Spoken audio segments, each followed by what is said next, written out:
kind of tell us the plan for the next couple weeks as you lead up to the home game against East Carolina. You got a bye this weekend. How are you approaching? What kind of practice plan can you tell us about? What general schedule between here and there? Yeah, we're gonna get some practices in Wags this week, for ECU. But then we'll give them some time off so we can try to recover and get ready for this last stretch. Obviously, starting with ECU, but so we'll have a normal Monday, get a couple practices in, give them the weekend off, and then we'll have a full week to get ready for ECU. But a big part of this week is preparing for ECU, along with getting some rest and try to recover a little bit. This far in the season, we're banged up like everybody else is, but try to get some rest and recover. And obviously, I think that Xavier said it in the post-game press conference on Saturday that, even where you're at right now, you win your final 3 games, you finished with some momentum. You can't get to a bowl mathematically at this point, but if you beat East Carolina, Temple, and Army, you finished with a little bit of momentum. Yeah, it's obviously been a tough deal, but like you said, Wags, you finished with some momentum. Notre Dame was our second top 10 team that we played. Basically our 4th top 25 team, and there'll probably be 10 teams on this schedule that are bowl eligible. But we knew that coming into this schedule. It wasn't like surprise, and we've had our chances to win some games, but we didn't coach well enough. I started with me, and we didn't play well enough. But as you said and Xavier said, our focus is right now. We can't do anything about that game or, things that you can wish you had back in the Notre Dame game, which things you can have back from all of the games. But our focus is finding a way to finish strong. It's senior day for our guys in ECU, and we're going to put everything we can to send our seniors out the right way and try to get ready for that game. And like you said, finish strong the last 3 games.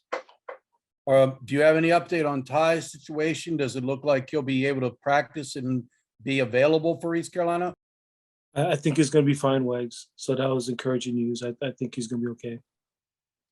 And last for me, before I pass it along, when Xavier, Coach Jasper had told me a while back now, a couple weeks ago, that Xavier is ready, and when called upon, he'd be ready to go. And I liked what Xavier said after the game. I'm always ready, man. I've been ready the whole time, and I thought he came in and acquitted himself well. He didn't look like he was all struck or oh my God, I'm suddenly in the game at Notre Dame Stadium. Yeah, Xavier's been practicing hard. To the credit of that kid, he's a great kid. Comes from a great family. He's got great character. It'd be easy to hang your head, but he's come to work every day. So has Masai. All those other guys have come to work every day, and he's like you said, he's been prepared, Wags. The thing that, we tried our best to get ready for that game, for the crowd noise, but I did a bad job in getting us ready for the crowd noise. It was, you try your best to simulate crowd noise, but, we had a lot of communication stuff, especially on offense, trying to get stuff. And it wasn't what they did we've never seen that before. They've got an 8-man front and a 50. We see that all the time, and shade reduced and it's slanted. So it wasn't, I saw some of the stuff like, Coach Kelly was talking about their things, which to their credit, but that wasn't it. We couldn't communicate. And so we have to, have a better plan for that, going there, trying to get ready for that. But I think he went in there and did some good things. And you're right. I thought he's been preparing well this whole season. Thanks. I'll pass it off to someone else. Scott Wyckoff. Coach, what are the biggest positives over that long stretch you've talked about against these nationally ranked teams, these national powers, the biggest positives that you've seen from the team that you'll build on in the bye week and then in the week heading into ECU? That's the easy one, Scott, the way our guys have worked. The leadership of our seniors, they've been amazing. From Chance to Diego to Cooper, obviously Kevin Brennan's injured. but our seniors have continued to work week in and week out, day in and day out. And so as a coach, I couldn't ask for anything more. These guys have, they brought it every day. And, you see them coming on the plane after the game, and guys all taped up with ice bags and things that they've left everything on the field too. So to me, that's been the biggest positive, is the fortitude of these young men to continue to keep playing hard, their resilience, their resolve, to keep pressing forward. The leadership of our seniors and our team captain has been amazing.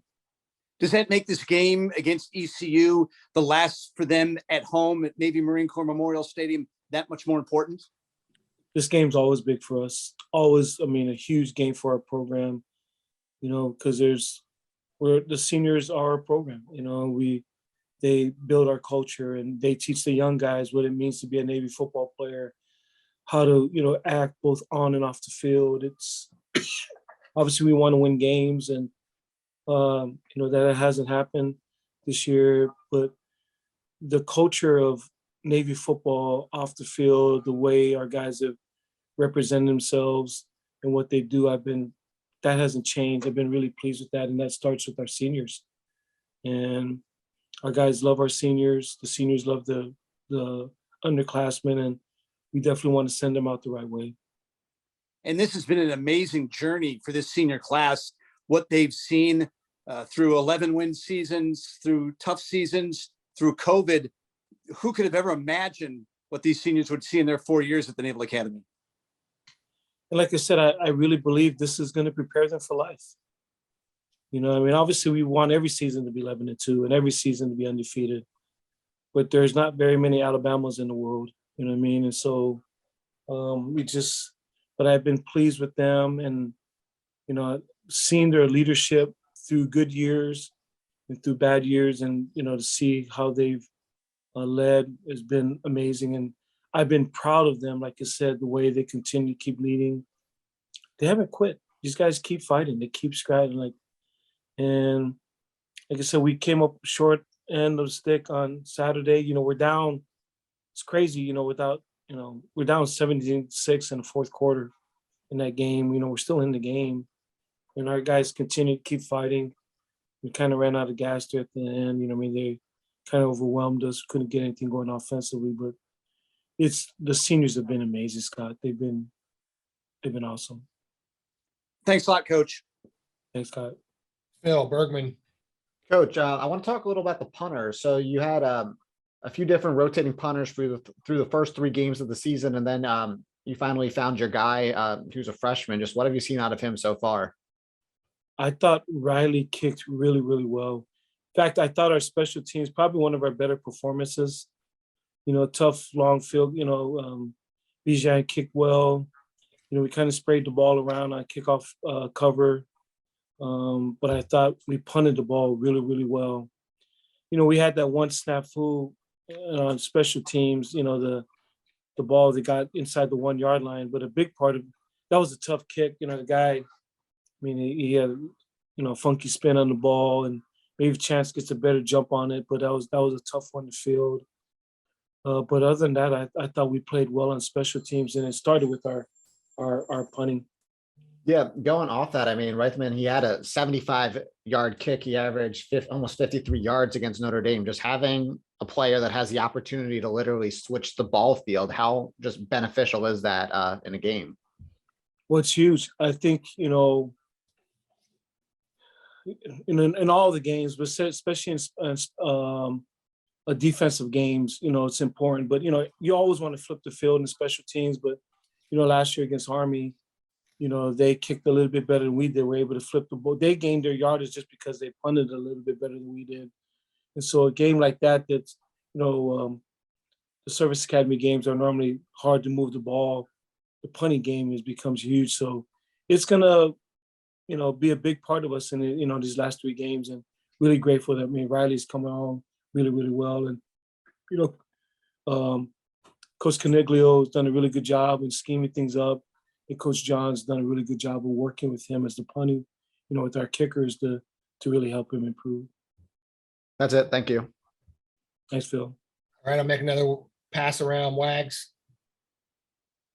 Well, yeah, while we're on that topic, I mean, can you comment about Bijan Nichols? I mean, he has been steady Eddie, and when you call upon him, he gets the job done. He's now got, 2 50-yard kicks and a 49-yard kick. I mean, that's pretty darn good for a college kicker. Yeah, he's been rock solid, Wags. Really grateful. Feel like we have one of the better kickers in the country, and so, he comes to work every day. He's a meticulous, caring young man. He's a great midshipman. He's a great football player. He's a great brotherhood member. And really happy to have him on our team. He's the type of young man that we want in our program. Really good student, takes care of business in the hall, and he gives everything he has every day that he comes here and works in our program. And he's been, like you said, Wags, really, really good. So you talk about the little tiny details, and we talked about it after the game, but on that one punt that Chance kind of hesitated, it looked like he was going to come and field, and then he said, now I'm going to let go. And it ends up on the 1 yard line. And that really, it leaves no margin of error. I mean, one tiny mistake and it's safety. And that's what happened. I mean, if Chance just fields it and falls down, you're on the 10, and now you're not in safety danger. Can you just talk about those little plays? I mean, it's just tiny things that are so important. Yeah, and it was a tough kick. I mean, it was definitely a tough kick, but we have Chance back there because we trust him, and he's one of our best players. That one you would have to have gotten a jump on the kick right so it gets off his foot because the wind was kind of swirling a little bit. But yeah, we hoping he could field that one, like you said, and not get it at the 1. But like you mentioned, Wags, that's that instant, but I think every position there's some tiny deals here and there, and when you're fighting an uphill battle, you don't have a chance. When you're playing a Notre Dame, I didn't realize that Coach O'Rourke was telling us our staff meeting, since we beat them in 2015, they're 51-9.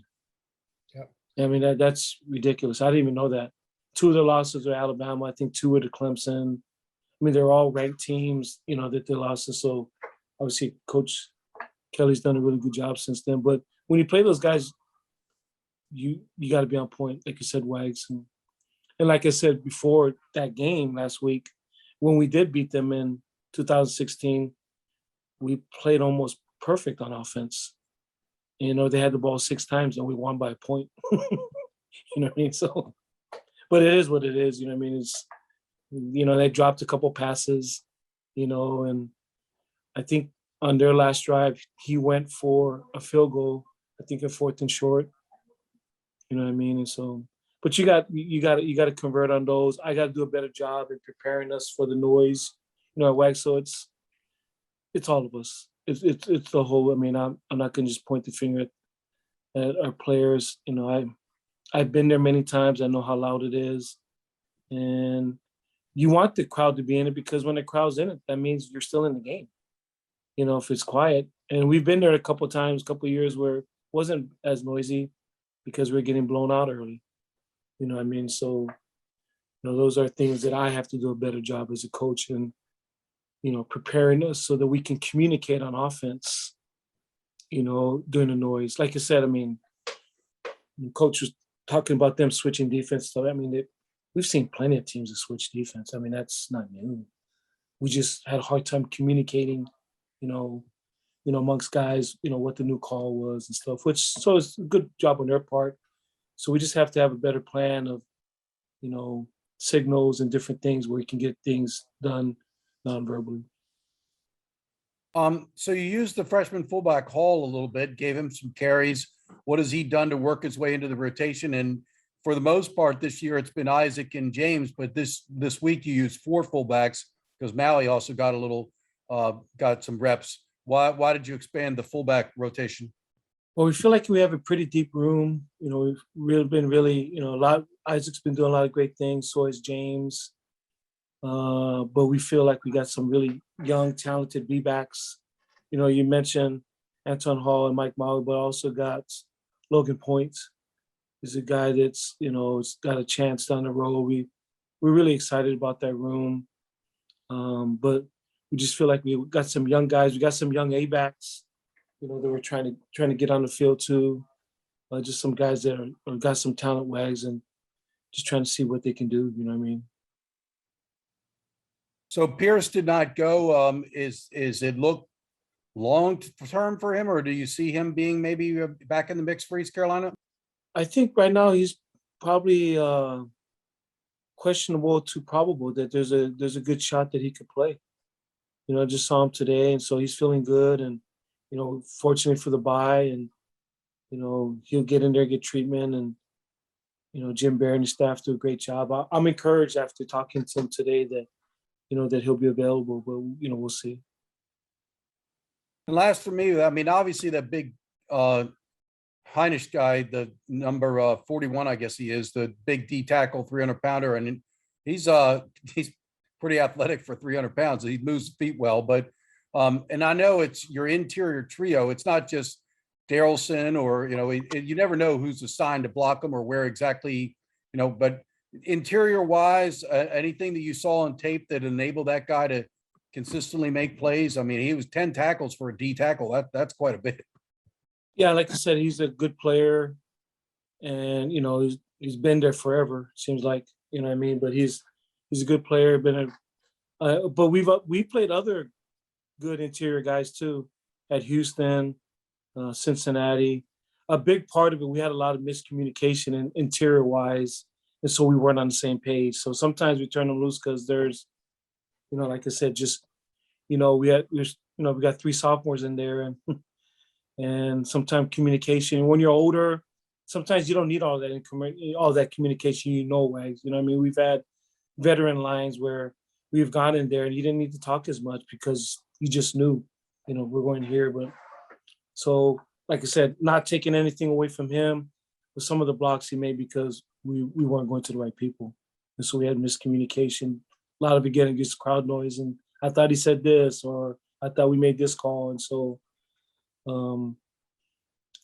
We didn't need to. We would have had a hard enough time blocking him if we went to him. But if you don't go to him and don't do your assignment, then you got 0 chance. And so, unfortunately, that happened too much this past game, and it doesn't help when it's happening right at the point of attack. I'm curious, bye weeks are rare to come by. For you personally, when you have this off day on a Saturday, are you watching ECU Memphis, or are you watching other games across the country? Are you just busy studying tape and getting ready for that next game?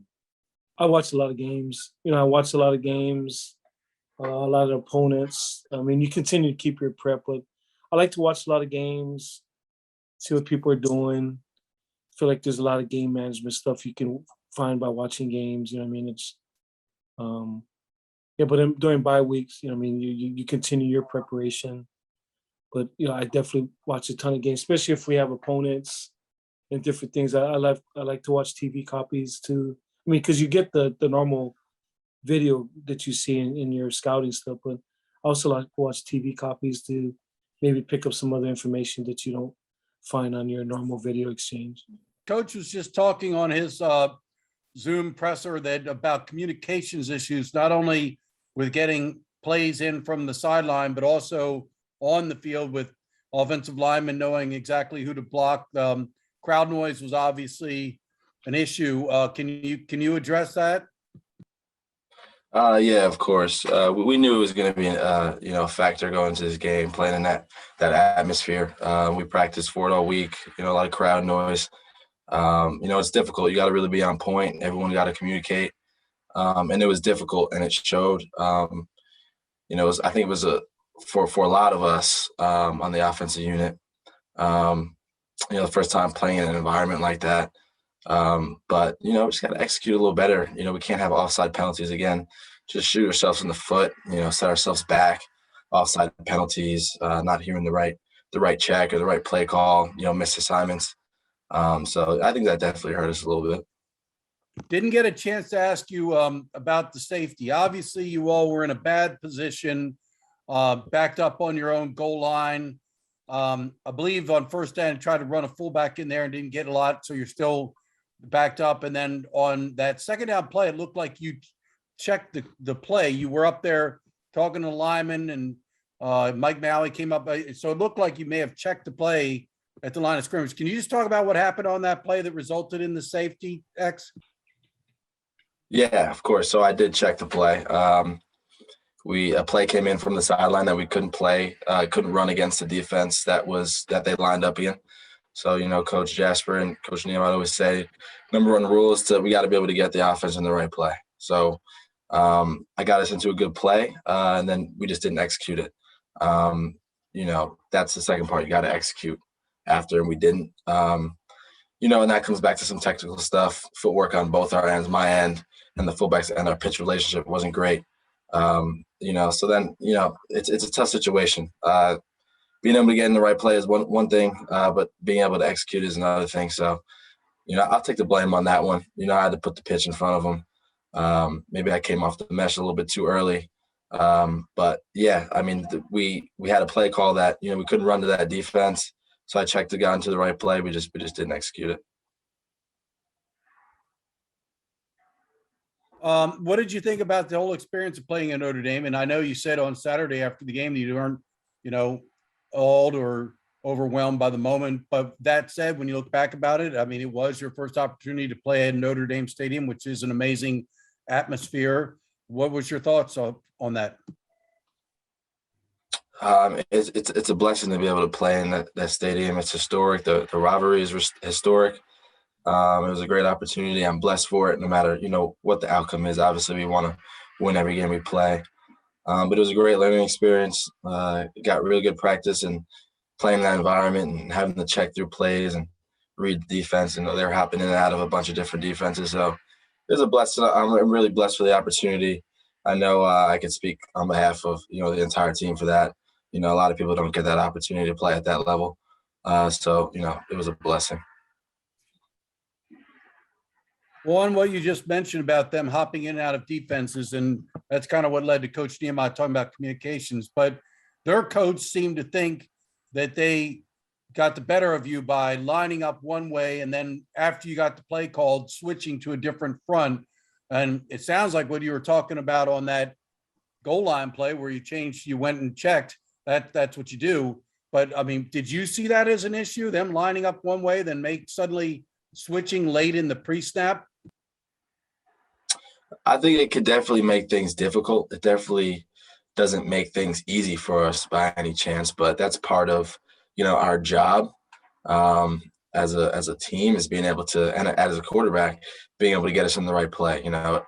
They didn't get into a defense that we haven't seen before, so they might have hopped into a couple of different defenses, but every defense that they did hop into, we've seen before.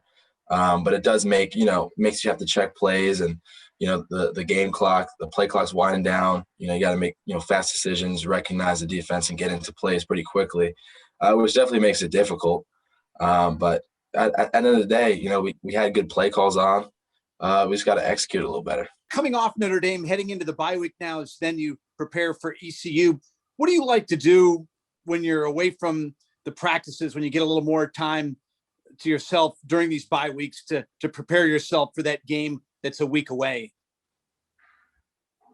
Yeah. First of all, I like to heal up. Thank God. Personally, I'm not, banged up by any means. But I know some of my teammates are, so it's important for us to, get healed up so we can, hit this week going and next week full speed in order to get ready for ECU and get these seniors a win on senior day. Personally, I like to, reflect. Honestly, when we have a bye week like this, take my mind off of football a little bit. It's definitely stressful. It's hard mentally, which I love all of it. But, you need a little time to just decompress, watch some film, and just, get ready to go. I mean, we don't have that much time, and, we got 3 more games left, and ultimate goal is obviously to beat the Black Knights at the end of the season. But then again, we got to take it one day at a time, focus on, today's preparation, tomorrow's preparation, getting healed up, getting into recovery, and, going into next week full speed and catching a win here at home. You mentioned how important it is to give the seniors a good send-off for the big game against ECU. What has this senior class meant to you? Everything. Some of these seniors on this team are my best friends. They took me under their ropes last year as a plebe. playing. And, like I said, some of these guys are my best friends. So it'd mean the world to me to, send them off the right way as they deserve. These guys are great leaders. They've never given up. They continue to believe in us, every step of the way. So that's the ultimate goal right now is to, send them off the right way next week. So I think was you that mentioned about finishing strong. And I understand, it's tough because one by one, the goals of the season have kind of fallen by the wayside. And the last was to try to win out and get to a bowl game. And now mathematically, that's not a possibility. But you mentioned you can win 3 games to close out the season. That would be 4 of 5. Can you talk about that? I mean, I know you guys got to stay positive and look at, what you can do to finish on a positive note. Can you talk about that, X? Yeah, I think we just have to continue to work. I mean, this team, no matter what our record is, no matter how the game went the previous week, our team comes to practice on Monday the same every single week. We come to work and we come to win. And we truly believe that we can beat every team on our schedule. Now it worked out that way twice this year, and both those games we've had a complete game. Offense played well, defense played well, and special teams played well. That happened twice, and we're working on all cylinders as a team. Good things happen, but we haven't had many of those this year. So I think we just have to continue to prepare this week, next week, one day at a time, and I think everything will work out the way it's supposed to. What do you like best about your game as the season's moving into this ECU game that you're looking forward to getting a chance to get out in the field for the last home game, you personally? Yeah, personally, I think, my gifts are being able to play fast. You'd love to be able to say you don't want to think, you just want to play, but at this position, there's a lot of thinking, a lot of, mental parts of it. You got to be on point all the time. But I would love to just, play fast, just, be out in space, make plays, and overall just operate the offense, get guys and get the team in the right play, get the ball to the A-backs on the perimeter, establish the dive, and just move the football down the field and score. I know we can do it. I know personally I can do it. I know I could lead this team to do it, along with the other quarterbacks in the room. But I know we're a good enough team to do so. And I think that, if we can get in the right play and execute, everything will work out.